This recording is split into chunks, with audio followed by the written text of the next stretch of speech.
Shout out to Mr. Silvestri, my, I don't know what grade, math teacher, but he would be very, very proud of the episode we're doing today. He wouldn't be proud of me based on how I sat through his class and had to cheat to get through math class, but today he'd be very proud. He taught me geometry and algebra 2. Mr. Silvestri, this will be a blast from the past. Next Level Nation, today for episode number 2266, not going to be sexy. Math might be the most valuable thing you don't want to learn. We got some really good feedback from somebody in the Next Level Podcast Accelerator. Shout out to Team Hypecast.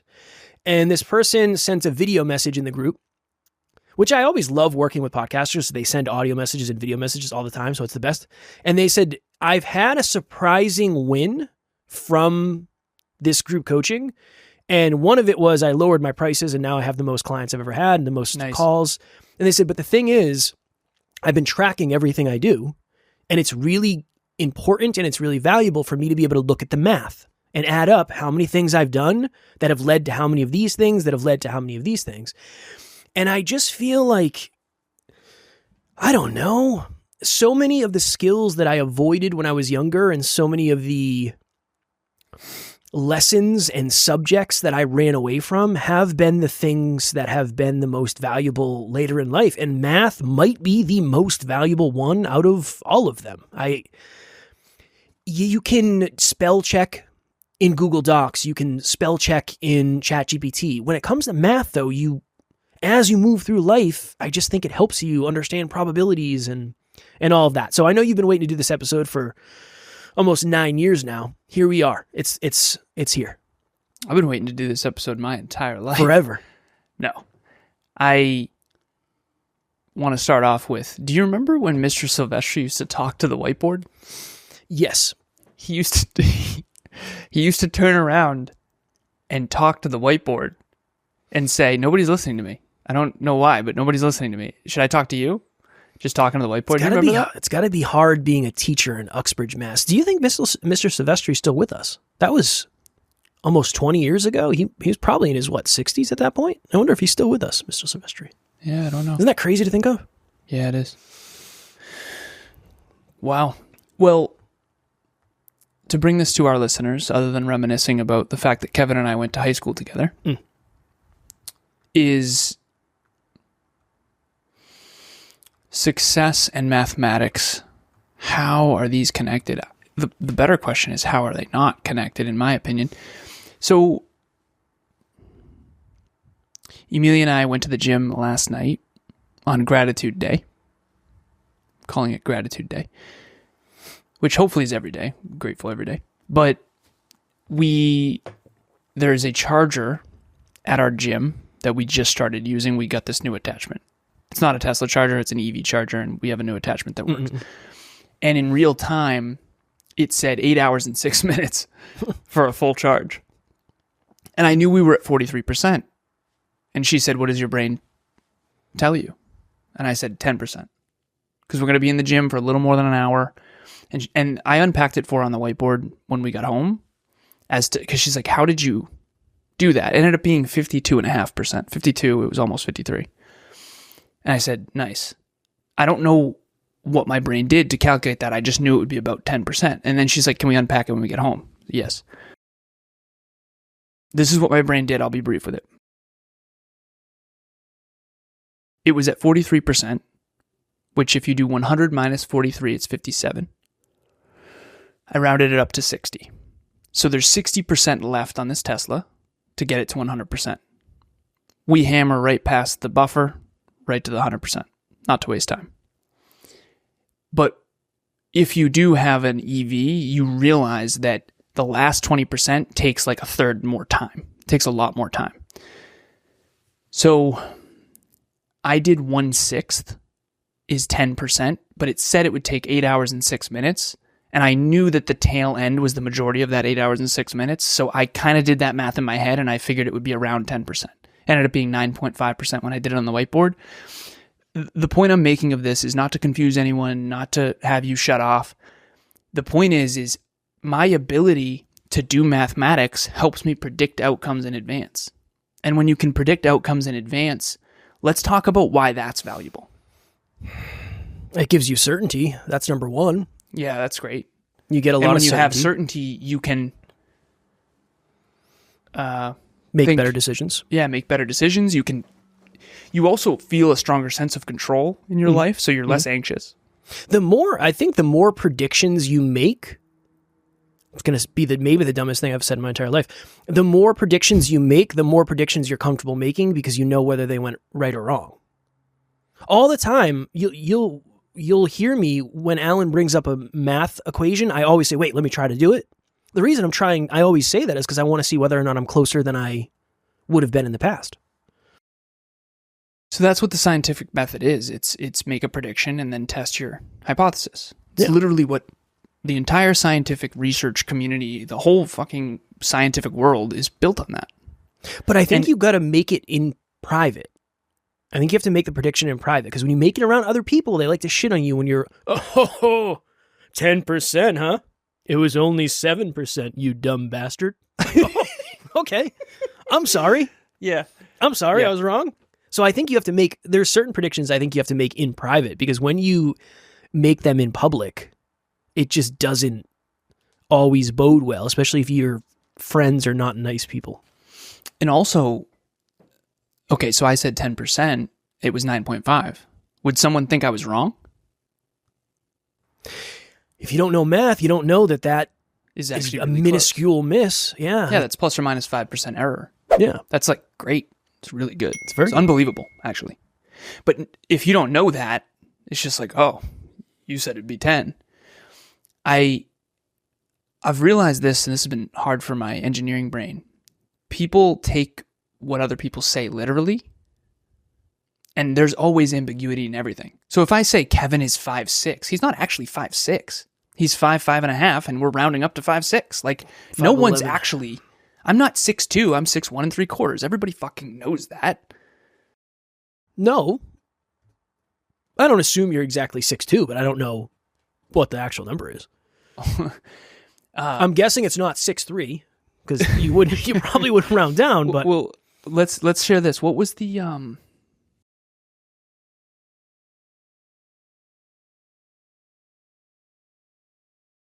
Nothing doesn't have percent error. Oh, got it. Okay, you have an electric car now. Awesome. There's something called charge anxiety. Mm-hmm. You've heard of this? I've experienced this. Okay. Emilia and I have had a Tesla for coming up on 3 years. I'm rounding up. In April, it'll be 3 years. Okay? I don't have to... Now, it's like, I'm not going to say that every time. I'm just going to say 3 years and move on with my goddamn life. 1,200 days. Yeah, exactly. So, anyways, my point in this is mathematics is extremely precise and words are not, which is why I like math better than words. But I have to talk in words. I can't talk in math. And I did it in book club once. It was fascinating. And they were like, what the hell? I said, that's what my brain is actually saying. But I'm not going to talk like that. No one's going to know what I'm talking about. If you want to experiment with this, there's a book called Algorithms to Live By. It's a computer scientist's approach to decision making. And Kevin and I read that book years ago. And Kev said, you think like this? And I said, oh my God, you don't? Definitely not. Okay, right. And so, charge anxiety. Emilia gets it way worse than I do. I never get it. She's like, well, we only have 7%. I'm like, we're good. She's like, what do you mean? I said, I've calculated it. We're fine. You think the engineers didn't put in a fucking buffer? I said, sweetheart, think about it. The owners of that company and the engineers at that company put in a buffer. They don't want a bunch of Teslas on the side of the road with bad charges. Mm-mm. There's a huge freaking buffer. You can hammer right past zero if you want to. And the reason they do that is so that no one gets straight on the side of the road because that's bad marketing.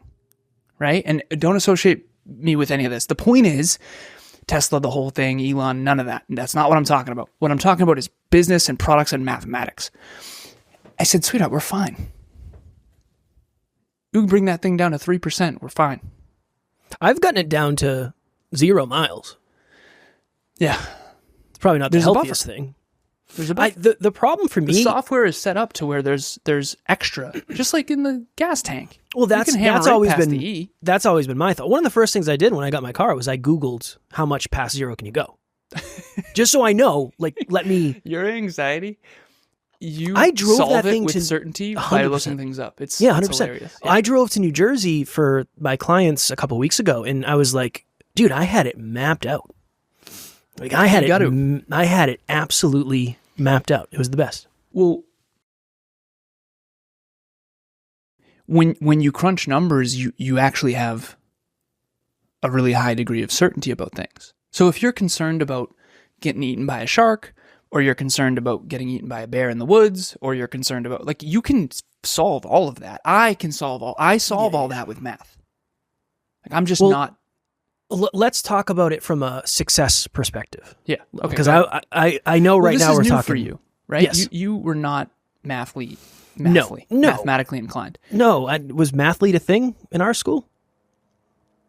No, I said mathly instead of mathematically. Oh, I thought you said mathlete. No, we did go to math competitions at WPI though. See, there you go. Mm-hmm. There you go. Real quick, the mathematics competition. Before we talk about success, the donation page for the Next Level Hope Foundation is up and live. The GoFundMe is up. We'll have the link below in the show notes. For those who don't know, Alan and I were both raised without dads. And every Father's Day, we would spend time together and we would go fishing while all of our friends spent time with their fathers. And then that eventually evolved into our Next Level Hope Foundation, where we would rent out the YMCA locally to where we lived for Father's Day. And then we said, well, I mean, that's obviously a sad time for children of single parents, but I think the holidays is also another sad time. So we have 2 events per year. The winter one is coming up. So if you'd like to donate, we'll have the link below in the show notes. Alan and I already did our donations. So we appreciate you all so very much in advance for any of you that do want to donate. I said this in the GoFundMe page. I said, I don't care if it's $5 or $500. Every little bit counts. Thank you so much. We really appreciate it. And if you want to donate anonymously, obviously do it. But if you don't and you just put your name, we appreciate it. It's good to see who's contributing. So thank you. Also, single parents during the holidays financially, this is a way for them to have a blast for free. Yeah. So we pay for the whole thing. We book the whole venue. Shout out to Stephanie, who's the director of Next Level Hope Foundation. And it's pretty awesome. So it's the best. All right. Success. I guess certainty is considered success, but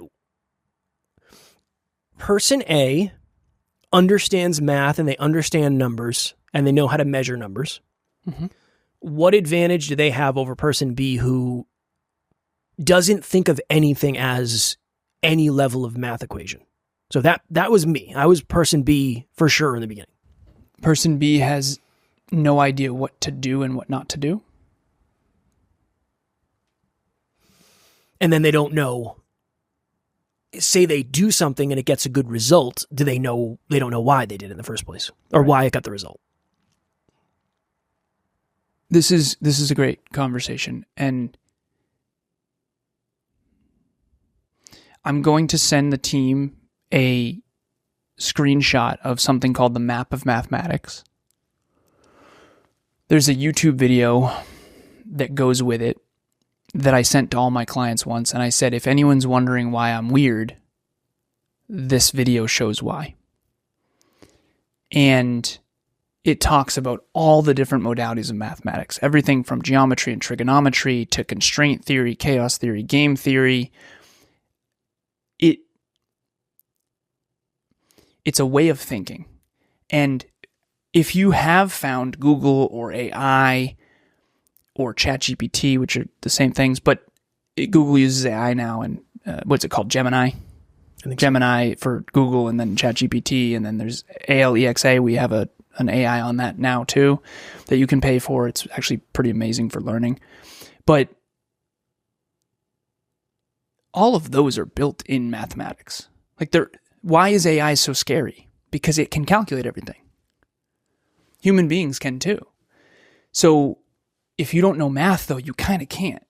And this is why data is so important. So if you were to start a podcast tomorrow, you could calculate the probability of having 1,000 listens within the first month. And you also know how to get more listens. And the reason why you know that is because you've got a lot of trial and error that you've stacked up over the last 9 years of what works and what doesn't work. And you also have dug into with me why it works and why it doesn't work. So weight training, for example, if you lift more and more percent weight at the gym, you will build more and more and more percent muscle. So when you hear body comp, it's body fat percentage, muscle mass, bone mass.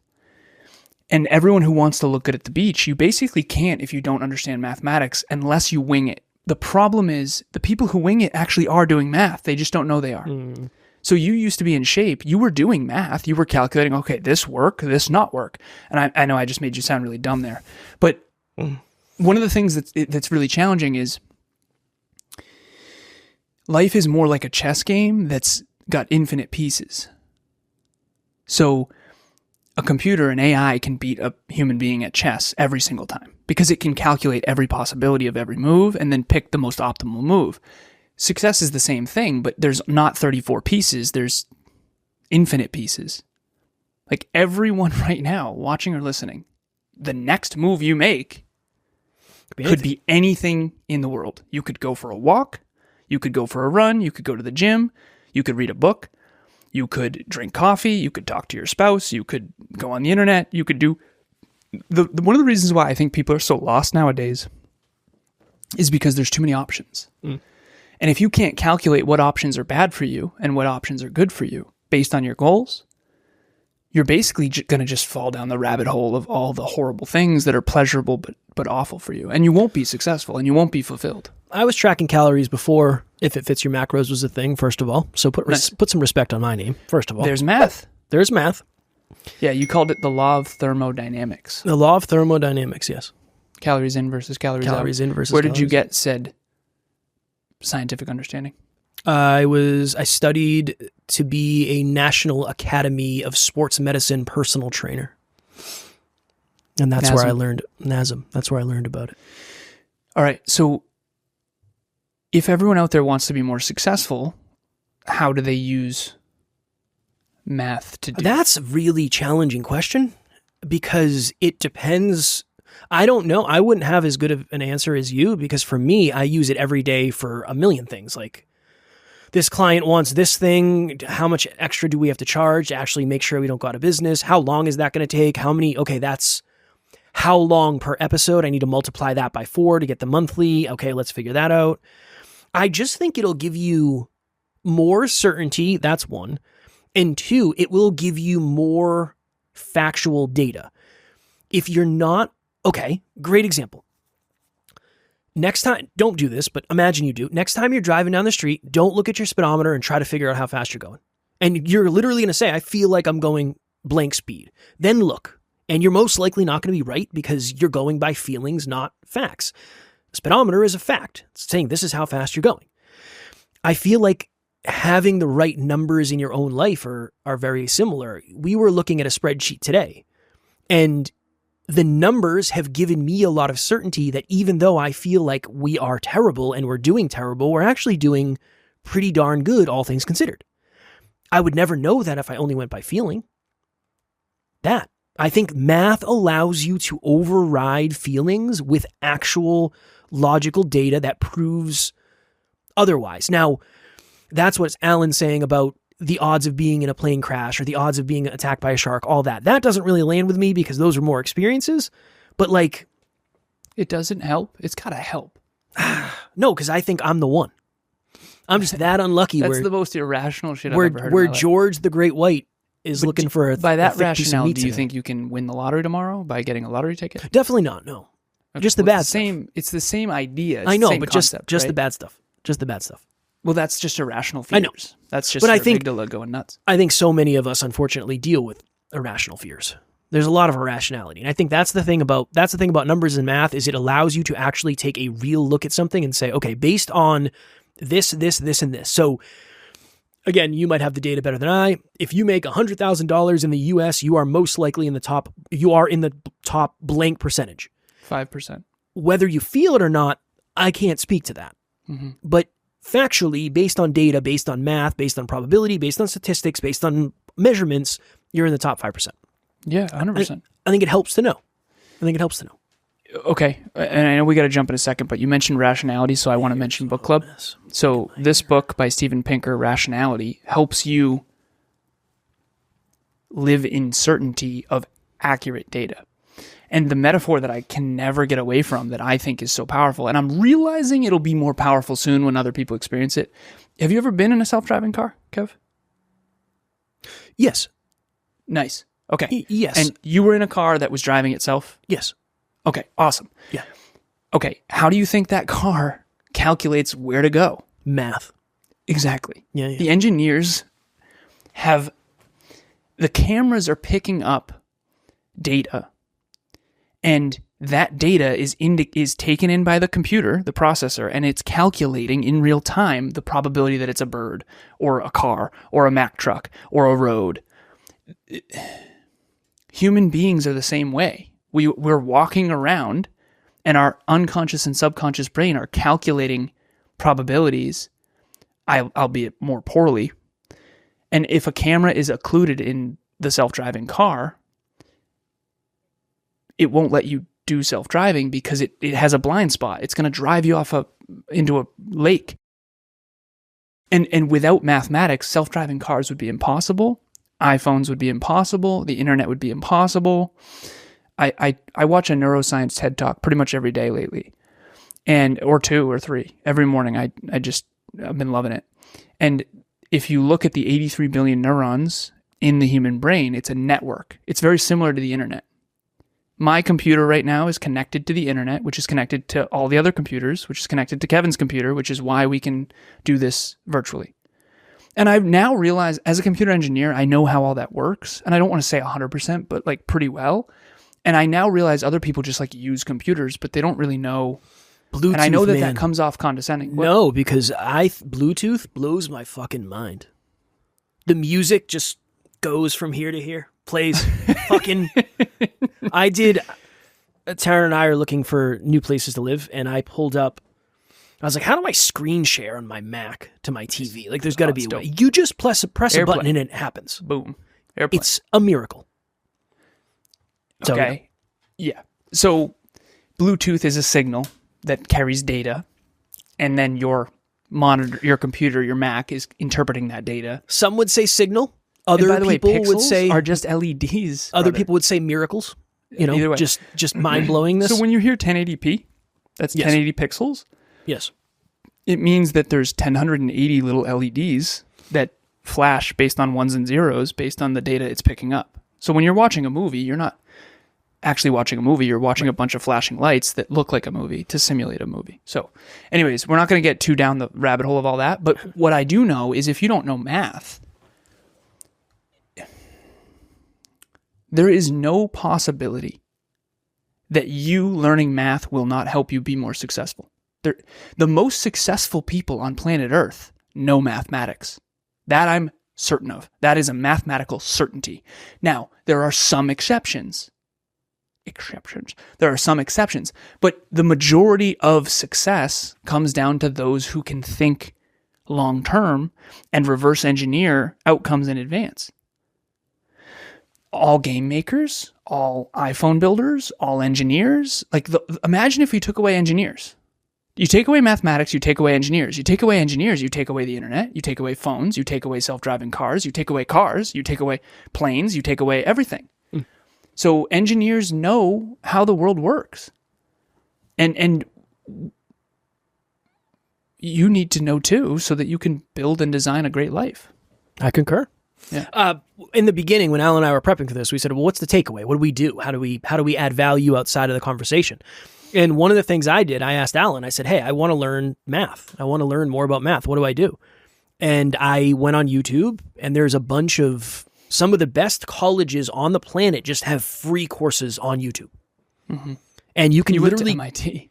Yeah, I went to MIT. That was probably, please don't take that out of context. I went to the MIT YouTube channel. I did not go to MIT personally, obviously. You were learning Laplace and Fourier transforms, and I was like, brother, I think you might want to Let's start down a towards little- algebra 1. Yeah. You But should just start. like you want to learn anything else, you want to learn how to plant a tomato. Go on YouTube and find out how to plant it. Somebody has done it, and they're going to teach you how to do it. Math is the same thing. You just got to make sure you start where you're ready to learn from. Love it. You dig it? The best. The best. Cool. Math. All right. As always, we love you. We appreciate you. Grateful for each and every one of you. And if you are as committed as you say you are to getting to the next level, make sure you tune in tomorrow because we will be here every single day to help you get there. Keep reaching for your full potential. Next Level Nation.